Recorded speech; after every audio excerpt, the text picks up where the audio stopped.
राधे राधे, जय श्री कृष्णा। आज मैं आपको अगहन मास की मार्गशीर्ष गुरुवार व्रत कथा सुनाने जा रही हूँ। यह व्रत गुरुवार के दिन से शुरू करते हैं। यह व्रत पूजा करने से माता महालक्ष्मी अति प्रसन्न होती है तथा घर में सुख समृद्धि और शांति प्राप्त होती है। यह व्रत करने वाला स्त्री और पुरुष मन से स्वस्थ और आनंदमय होने चाहिए। इस व्रत को किसी भी महीने के प्रथम गुरुवार से शुरू कर सकते हैं। श्री महालक्ष्मी की व्रत कथा को पढ़ें। लगातार 8 गुरुवार व्रत करने पर अंतिम गुरुवार को समापन करें। यह व्रत पूजा पूरे वर्ष भर में कर सकते हैं। पूरे वर्ष हर गुरुवार को देवी की प्रतिमा या फोटो के सामने बैठकर व्रत कथा को पढ़नी चाहिए। शेष गुरुवार के दिन 8 सुहागिनों या कुंवारी कन्याओं को आमंत्रित करें और उनको पीढ़े या आसन पर बैठाएं। श्री महालक्ष्मी का रूप समझकर उनको हल्दी और कुमकुम लगाएं। पूजा की समाप्ति पर फल और प्रसाद का वितरण करें और इस कथा की एक प्रति उनको देकर नमस्कार करें। यह व्रत नारी ही नहीं अपितु पुरुष भी यह पूजा कर सकते हैं। सुहागिन कुमारियों को आमंत्रित करके उनके हाथ में हल्दी कुमकुम प्रदान करके व्रत कथा की एक प्रति उन्हें देवें। पुरुषों को भी इस कथा को पढ़ना चाहिए। जिस दिन यह व्रत हो उपवास करें, दूध और फलाहार लेवें, खाली पेट न रहें। रात को भोजन से पहले देवी को भोग लगावें, परिवार के साथ भोजन करें। पद्म पुराण में यह व्रत गृहस्थ जनों के लिए बताया गया है। इस व्रत को पति पत्नी मिलकर कर सकते हैं। अगर किसी कारण पूजा में बाधा आ जाए तो पूजा किसी और से करवाएं, लेकिन व्रत खुद रखें। अगर किसी दूसरी पूजा का उपवास और गुरुवार को आए तो भी यह पूजा की जा सकती है। दिन और रात में भी यह पूजा की जा सकती है। दिन में उपवास करें तथा रात में पूजा के बाद भोजन करें। इस व्रत कथा को सुनने के लिए अपने अड़ोस पड़ोस के लोगों या रिश्तेदारों को घर बुला कर के व्रत को कथा को पढ़नी चाहिए। इससे बहुत शांति और एकाग्रता मिलती है। अगहन मार्गशीर्ष के पहले गुरुवार को व्रत शुरू करें तथा अंतिम गुरुवार को इसका समापन करें। अगर माह में 5 गुरुवार आए तो 5 गुरुवार को उस दिन अमावस्या या पूर्णिमा हो तो भी पूजा करें। श्री महालक्ष्मी देवी की स्थापना, विसर्जन तथा पूजन विधि। इस पूजा को करने के लिए किसी ब्राह्मण या पुरोहित को आमंत्रित करने की जरूरत महसूस नहीं होती है। हर कोई अपनी भक्ति और श्रद्धा से पूजा कर सकता है। एक दिन पूर्व ही घर को गोबर से लीपें। इसके बाद एक ऊंचे पीढ़े या चौकी पर थोड़े से गेहूं और चावल रखें। एक साफ सुथरे तांबे या पीतल के लोटे में जल भरें। चावल या गेहूं पर रख दें। पानी में सुपारी या कुछ दुर्वा या कुछ पैसे भी डाल दें। ऊपर से लोटे में चारों तरफ 5 तरह के पेड़ के पत्ते और 7 पत्ते डालकर बीचों बीच एक नारियल रखें। लोटे पर हल्दी कुमकुम लगाएं। साथ में उस लोटे के गले में लोटे के हिसाब से लहंगा बांध दें और नारियल के ऊपर एक छोटी चुनरी भी उड़ा दें। साथ ही देवी की प्रतिमा या फोटो को पूर्व दिशा में मुंह करके या उत्तर दिशा में मुंह करके स्थापित करनी चाहिए। इस व्रत कथा की पुस्तक में जो फोटो है उसको सामने रखकर पूजा करें। इसके बाद आचमन करें। ओम केशवाय नमः, ओम नारायणाय नमः, ओम माधवाय नमः। इन 3 मंत्रों को पढ़कर प्रत्येक मंत्र से एक एक बार आचमन करें। फिर ओम गोविंदाय नमः बोलते हुए हाथ धो लें। फिर देवी को फूल से जल का छींटा देते हुए स्नान करावें, हल्दी कुमकुम लगावें, पुष्पहार अर्पित करें, धूप दीप जलावें। इसके बाद भोग लगाकर महालक्ष्मी व्रत के महात्म्य का पाठ करें। शुरू में महालक्ष्मी नमन अष्टक का पाठ करें, फिर देवी को प्रणाम कर कथा का पाठ शुरू करें और समाप्ति पर देवी की आरती करें और फिर प्रणाम करें। रात को फिर देवी की पूजा करके मिठाई का भोग लगावें तथा गौ माता के लिए भी अन्न रखें। दूसरे दिन सुबह गौ माता को उनका हिस्सा अर्पित करें। इसके बाद परिवार के सदस्यों के साथ मिलकर भोजन करें। दूसरे दिन सुबह स्नान करके पेड़ के पत्तों को लेकर घर में अलग अलग जगह पानी को समुद्र, नदी, तालाब, कुएं या तुलसी की क्यारी में डाल दें। जिस जगह पूजा की है वहां हल्दी कुमकुम छिड़ककर 3 बार प्रणाम करें। इस प्रकार महीने के हर गुरुवार को करें। मार्गशीर्ष अगहन मास के 4 गुरुवार हो तो 4 और 5 हो तो पांचों ही गुरुवार का पूजन और व्रत करें। पद्म पुराण में कहा गया है कि जो भक्त हर वर्ष श्री महालक्ष्मी जी का यह व्रत करता है उसका घर सुख संपदा धन वैभव ऐश्वर्य से भर जाता है। कुछ लोग इसे केसरी व्रत भी कहते हैं, परंतु इस व्रत में किसी खास रंग के परिधान की जरूरत महसूस नहीं होती है। इसके अलावा महालक्ष्मी मंत्र चालीसा आरती का पाठ करना चाहिए। श्री महालक्ष्मी महात्म्य की कथा इस प्रकार है। जब मैं आपको कथा सुनाऊं तो आप बीच बीच में हुकारा भरिएगा, जिससे कि आपको कथा का पूरा लाभ मिल सके। इसे श्रवण और पठन करने से दुख और दारिद्रता दूर होती है। श्री महालक्ष्मी माता की कृपा से सुख शांति ऐश्वर्य की प्राप्ति होती है। मन की सभी इच्छाएं पूरी होती हैं। श्री महालक्ष्मी माता के अनेक रूप तथा नाम हैं। भूतल में छाया, शक्ति, तृष्णा, शांति, जाति, लज्जा, श्रद्धा, कांति, व्रति, स्मृति, दया, तुष्टि, माता, अधिष्ठात्री एवं लक्ष्मी के रूप में स्थित हैं। उन्हें प्रणाम करते हैं। कैलाश पर्वत पर पार्वती, क्षीरसागर में सिंधु कन्या, स्वर्गलोक में महालक्ष्मी, भूलोक में लक्ष्मी, ब्रह्मलोक में सावित्री, ग्वालों में राधिका, वृंदावन में रासेश्वरी, चंदन वन में चंदा, चंपक वन में गिरजा, पद्म वन में पद्मा, मल्टीव में मालती, कुंदन वन में कुंदुदंती, केतकी वन में सुशीला, कंदवंदन में कंदमाला, राजप्रसाद में राजलक्ष्मी और घर घर में गृहलक्ष्मी इन विभिन्न नामों से पहचानी जाती है। इस तरह सर्वदा चारों ओर सर्वभूप में सुपरिचित माता श्री महालक्ष्मी की यह कथा है। अब हम इस कथा का श्रवण करेंगे। भारतवर्ष के सौराष्ट्र जिले में द्वापर युग की यह कहानी है। सौराष्ट्र में उस समय भद्रश्रवा नाम के एक राजा थे। वे बड़े ही पराक्रमी राजा थे।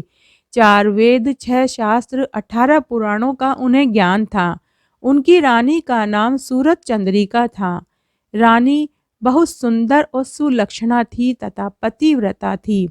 उन दोनों को 7 पुत्र तथा उसके बाद उन्हें एक कन्या का वरदान मिला। कन्या का नाम श्यामबाला था।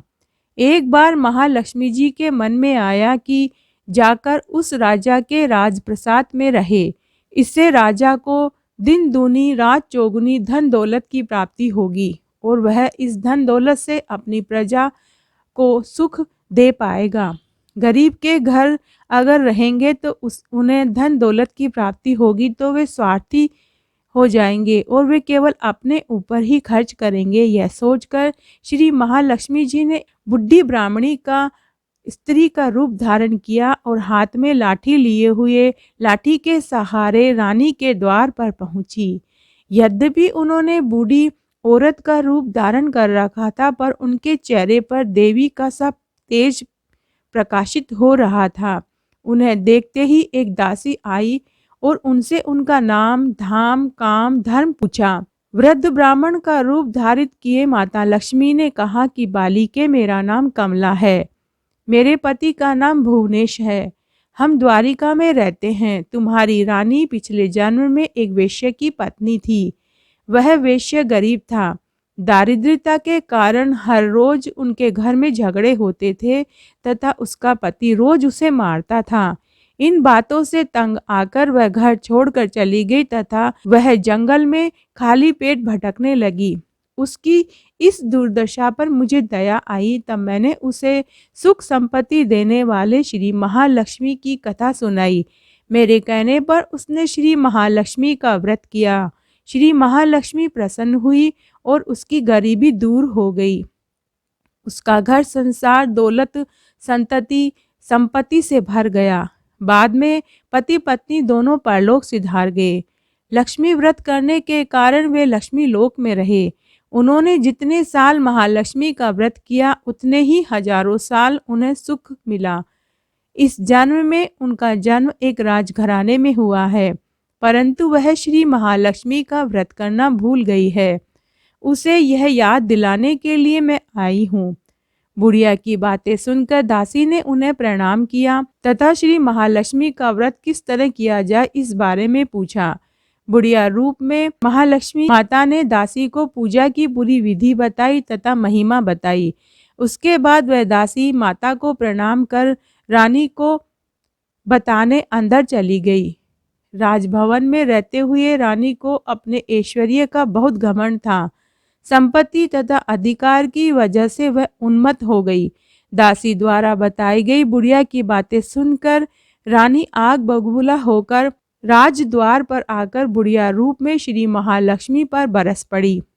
उसे यह मालूम नहीं था कि श्री महालक्ष्मी माता बुढ़िया का रूप धारण करके द्वार पर आई है, परंतु रानी का इस कदर रूखा बर्ताव तथा अपना अनादर देखकर माता ने वहां ठहरना ठीक न समझा और वे वहां से चल पड़ी। राह में उन्हें राजकुमारी श्यामबाला मिली। उन्होंने श्यामबाला को सारी बात बताई। श्यामबाला ने अपनी ओर से श्री महालक्ष्मी माता से क्षमा मांगी। माता को उस पर दया आई। उन्होंने श्यामबाला को श्री महालक्ष्मी व्रत के बारे में बताया। उस दिन अगहन मार्गशीर्ष माह का पहला गुरुवार था। श्यामबाला ने परम श्रद्धा से श्री महालक्ष्मी का व्रत रखा। फलस्वरूप राजा सिद्धेश्वर के सुपुत्र मालंधर से उसका विवाह हुआ। वह धन दौलत ऐश्वर्य और वैभव से मालामाल हो गई। पति के साथ ससुराल में आनंद से दिन बिताने लगी।